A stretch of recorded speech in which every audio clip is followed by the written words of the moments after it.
Hello, good morning.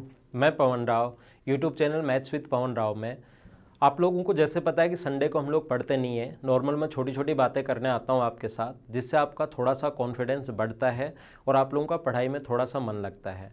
तो आज की क्लास में मैं आप लोगों से पूछने वाला हूँ जीके का एक क्वेश्चन, और उसी से शुरुआत करते हैं। जीके सभी एग्जाम्स में आता है और उसका एक साइंस का क्वेश्चन है जो मैं आप लोगों से पूछूंगा।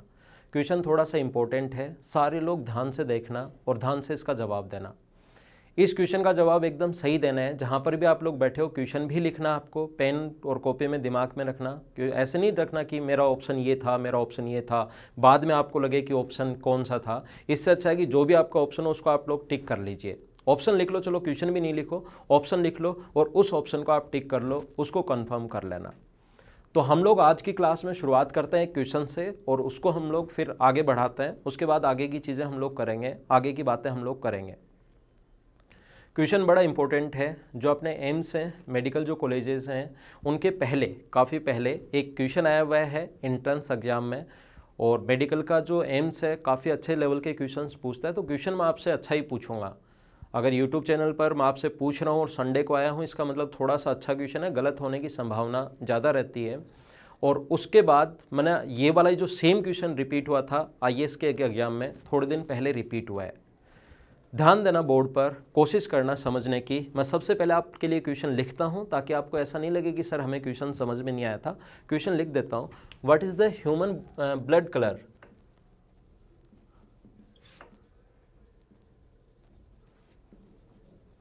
Human blood colour, human blood colour का नाम सोचते हैं आपके दिमाग में आएगा रेड, लेकिन आगे पूरा क्वेश्चन ध्यान से पढ़ना है क्योंकि इंपॉर्टेंट एग्जाम में आया हुआ है, आईएएस में आया हुआ है और मेडिकल के एंट्रेंस एग्जाम में आया हुआ है। तो थोड़ा सा ध्यान से पढ़ना। What is the human blood colour inside the human body? Human body के अंदर, मानव शरीर में, मानव शरीर के अंदर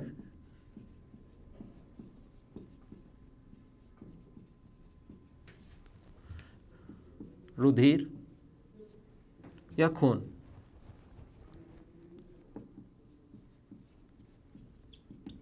का रंग कैसा होता है? क्वेश्चन आप ध्यान से पढ़ लेना। मानव शरीर के अंदर खून का कलर कैसा होता है? और ऑप्शन जो थे वो थे अपने लाल, बी हरा, सी नीला ब्लू, रेड ग्रीन ब्लू, और डी ऑप्शन ऐसे क्वेश्चंस में आता है none of this, none of this. ये डी सबसे खतरनाक, none of this. What is the human blood colour inside the body? Body के अंदर। और दो एग्जाम थे, दोनों में क्वेश्चन आया हुआ है। पहले एम्स के एंट्रेंस एग्जाम में आया हुआ है और फिर थोड़ा बाद में आईएएस के एग्जाम में आया हुआ है, प्री में। तो आप लोग मुझे बताइए आपका आंसर कौन सा है। जितने भी लोग ये वीडियो देख रहे हो, आप लोग अपना हाथ ऊपर करना कि कितने लोगों का आंसर, क्वेश्चन आपने समझ लिया। जहाँ पर भी आप लोग देख रहे हो, कितने लोगों का आंसर, अपना हाथ ऊपर। मुझे नहीं पता कि कौन कौन है, लेकिन अपना हाथ ऊपर करना कि कितने लोगों का आंसर लाल है। जब भी मैं क्लासेज में क्वेश्चन पूछता हूँ, और लगभग हर क्लास में क्वेश्चन पूछा जाता है, ये वाला क्वेश्चन हर क्लास में मैं पूछता हूँ, और लगभग 25 या 30% लोगों का हाथ ऊपर करता है, आंसर लाल होता है। आप में कितने, कौन से को टिक किया? जहाँ पर भी आपने टिक किया हो अपना हाथ ऊपर करना। ठीक है, पहला हो गया। दूसरा जो अपने पास है क्वेश्चन, दूसरा मैं बोलता हूँ कितने लोगों का आंसर हरा है? तो 10 या 12%। कितने लोगों का आंसर हरा है? अपना हाथ ऊपर कीजिए। 10 या 12% लोग प्रत्येक मेरी क्लास में ऐसे होते हैं, और जितने भी वीडियो देख रहे हैं उनमें से भी कुछ लोग होंगे जिनका आंसर ये है, क्योंकि अच्छे एग्जाम में आया हुआ है।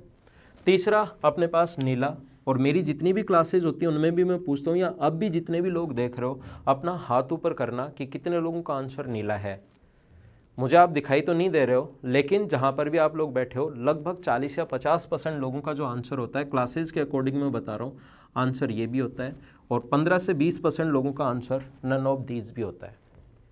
देखो, एक चीज़ मैं आप लोगों को बताना या समझाना ये चाहता हूँ, इससे काफ़ी लोगों का आंसर लाल भी है, हरा भी है, नीला भी है और नन ऑफ दीज भी है।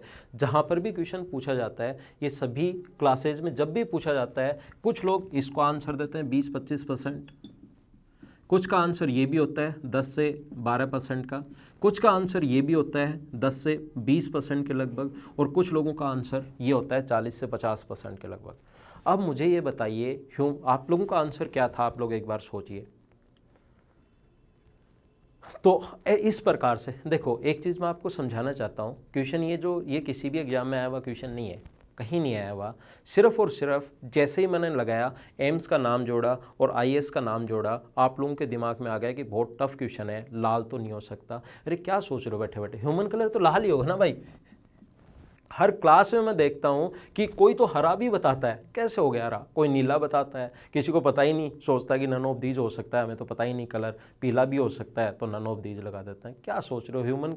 अब हम लोग पढ़ चुके हैं कि मानव शरीर, मानव का जो खून होता है उसका रंग लाल होता है, तो मेरे भाई लाल ही होगा ना।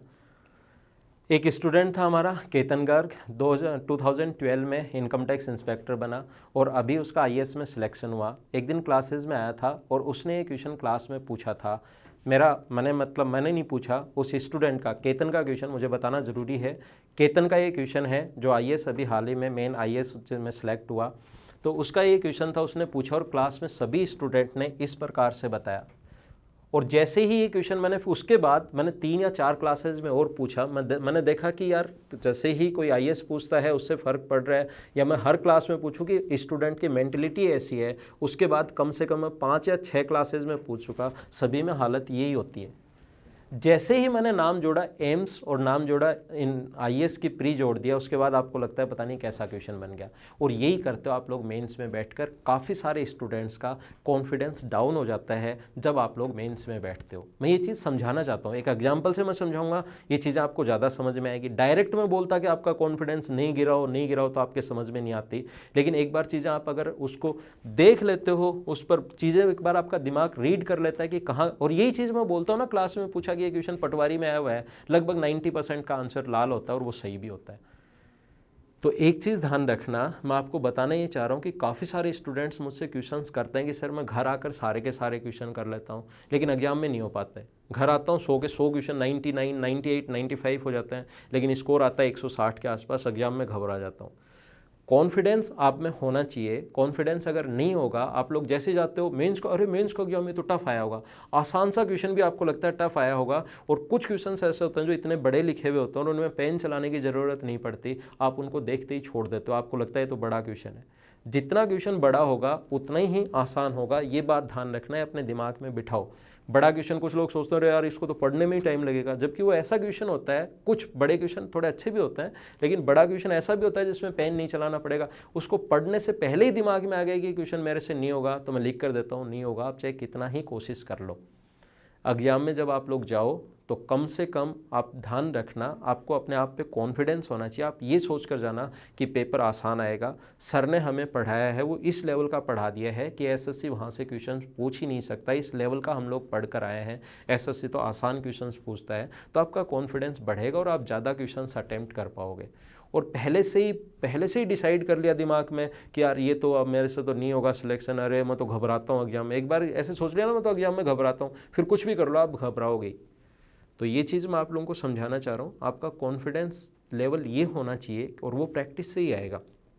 लेकिन कुछ लोग, मैं आज उनकी बात कर रहा हूँ जो काफ़ी प्रैक्टिस करने के बाद भी उनका कॉन्फिडेंस नहीं आ पाता, उन लोगों की मैं बात कर रहा हूँ। तो आप लोग ये चीज़ विशेष तौर पर ध्यान रखना, प्रैक्टिस करो। प्रैक्टिस से कॉन्फिडेंस तो आता ही है, लेकिन एग्जाम कोई भी एग्जाम देते हो और ये जो टेस्ट सीरीज़ आप लोग देते हो, इसी से वो कॉन्फिडेंस बढ़ेगा। टेस्ट सीरीज़ में भी जब जाओ तो ये मानकर चलना कि एसएससी मेंस का एग्जाम चल रहा है, आज बस मेंस प्री में क्लियर कर चुका हूँ, मेंस का एग्जाम ही मैं देने जा रहा हूँ। और फिर अगर एसएससी उस लेवल के क्वेश्चन नहीं पूछता जितने मैं पढ़ कर आया हूँ, उससे आसान क्वेश्चन ही पूछेगा। कॉन्फिडेंस आप लोग अपने आप पर रखो, ये मत सोचो कि ये क्वेश्चन मुझे नहीं आएगा। अगर एक बार ऐसा सोच लिया कि ये क्वेश्चन यार नहीं आएगा, तो कितना भी आसान क्वेश्चन आपको नहीं आएगा, ये ध्यान रखना। तो इस एग्जाम्पल से मैंने आप लोगों को समझाया, आपको खुद को चीज़ें पता लगी होंगी कि कहाँ आप गलती करते हो। कॉन्फिडेंस लूज़ नहीं करना, प्रैक्टिस करो, और जो भी चीज़ें सोचो उसमें ये सोच कर चलना कि ये पॉइंट तो आसान आया होगा। तो कल शाम को ट्रिग्नोमेट्री में आप लोगों को पढ़ा रहा हूँ, कल शाम को ट्रिग्नोमेट्री के साथ हम लोग मिलते हैं। उम्मीद करता हूँ ट्रिग्नोमेट्री आपको अच्छे से समझ में आ रही होगी। इसी तरीके से मैं आपको सारे चैप्टर करवा दूंगा, घबराने की ज़रूरत नहीं है। और कोई दूसरा, जैसे मैं पढ़ा रहा हूँ आपको, मैं जो चैप्टर पढ़ा दूं उसके बाद आपको मैं बता रहा हूँ कहीं भी पढ़ने की ज़रूरत नहीं है, उसको बार बार पढ़ लो। लेकिन मैं जो चैप्टर नहीं पढ़ाऊँ, मैं ये नहीं कर रहा हूँ कि दूसरे चैनल से नहीं देखने, हो सकता है मैं एग्जाम के बाद तक चलूँ, थोड़ा स्लो लेकर चलता हूँ। जब तक मुझे ऐसा नहीं लगता कि स्टूडेंट के सही समझ में आ गया होगा, सारी चीज़ें बतानी चाहिए, तब तक मैं आगे नहीं बढ़ता हूँ। तो कोई दूसरे चैप्टर जो मैं नहीं करवा रहा हूँ, नहीं करवाया अभी या बाद में करवाऊँगा, उनको दूसरे चैनल से या कहीं से आप लोग पढ़ सकते हो। वैसे कहीं पर आप लोगों को ऑफलाइन या ऑनलाइन जो भी क्लासेज हैं, यूट्यूब सेकेंडरी आपके पास है ही, जो पढ़ ही रहे हो, आप कहीं पर भी हो, किसी भी गांव में हो सकता है उसके आसपास कोई छोटी कोचिंग हो जिसकी फ़ीस आपकी 5,000 या 500 रुपये, 700 रुपये, 1,000 रुपये, 2,000 रुपये मंथली हो, तो उसको आप लोग किसी भी गांव में चल रहे हो तो वहाँ पर भी आप लोग कोई टीचर को अगर ज्वाइन करोगे, मैं ये नहीं कर रहा हूँ आप मेरे पास आओ, लेकिन कहीं पर आप ज्वाइन रखिए, क्योंकि उससे सिलेबस एक सिस्टमेटिक वे में होता है। टाइम ऐसे यूट्यूब पे जैसे कई बार हो जाता है कि कोई बीमार हो गया, 2 दिन तक, 3 दिन तक, 5 दिन तक लेसन ही नहीं डाल रहे, जबकि वहाँ पर आप अगर टीचर फैकल्टी बीमार होता है तो कोई दूसरा फैकल्टी आपके लिए लगाया जाएगा।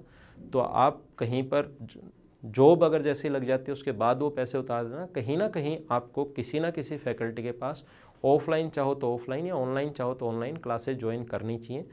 जिससे फ़ायदा क्या होता है कि आपका एक सिस्टमेटिक वे में उसके बाद जो चीज़ें नहीं होती वो आप यूट्यूब से देखते रहते हो, तो उससे आपका चीज़ें बढ़ जाती हैं, लेवल बढ़ जाता है। जिसका कोर्स पहले किया हुआ रहता है उसी को यूट्यूब से ज़्यादा चीज़ें समझ में आती हैं। तो जिसने बिल्कुल नहीं पढ़ रखा तो वो एक बार कहीं ना कहीं, आप कहीं पर भी हो, यूपी में हो तो यूपी में, बिहार में हो तो बिहार में, राजस्थान में हो, दिल्ली में, कहीं पर भी आप हो, आप वहाँ पर एक बार कोर्स ज्वाइन कर लीजिए, जिससे यूट्यूब से चीज़ें फिर आपको ज़्यादा समझ में आनी शुरू होंगी और उसकी इंपॉर्टेंस भी आपको पता लगेगी। शुरुआत में ऐसा लगेगा आपको कि यार सभी ऐसे पढ़ाते हैं, इसी लेवल के पढ़ाते हैं, ऐसे ही पढ़ते हैं, लेकिन एक बार आप पढ़ लोगे तो चीज़ों की जो सही तरीके से जो पढ़ाते हैं उनकी इंपॉर्टेंस भी आपके समझ में आएगी। Okay, thank you. कल शाम को फिर मिलते हैं ट्रिग्नोमेट्री के साथ, जो कंटिन्यू में रखूँगा। Thank you. शेयर करना वीडियो को।